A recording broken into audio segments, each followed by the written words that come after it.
এটা কি করা হলো, কেন করা হলো, কি কাজে লাগবে? বাঁকুড়া ছাতনা সুপার স্পেশালিটি হসপিটাল, এবং এখানে প্রচুর পেশেন্ট আসে হসপিটালে।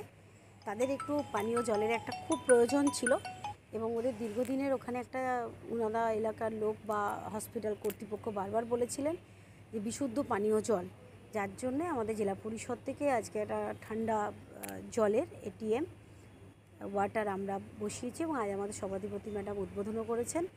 সেখানে পঞ্চায়েত সমিতির সভাপতি থেকে শুরু করে সমস্ত বিডিও সাহেব, সুপার প্রত্যেকে ছিলেন উদ্বোধনে।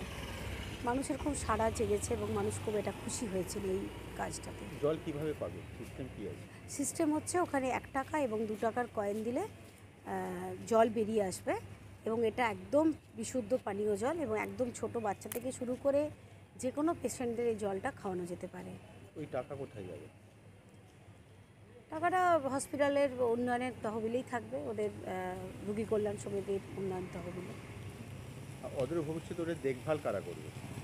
এখন তো ওটা 3 বছর তো কন্ট্রাক্টর করবে, যে এজেন্সি সে দেখবে, তারপর দেখাশোনার জন্য আবার তখন কিছু একটা চিন্তাভাবনা করা হবে। ওটা কি জেলা পরিষদ থেকে ব্যবস্থা হ্যাঁ, করবে? ওটা জেলা পরিষদ।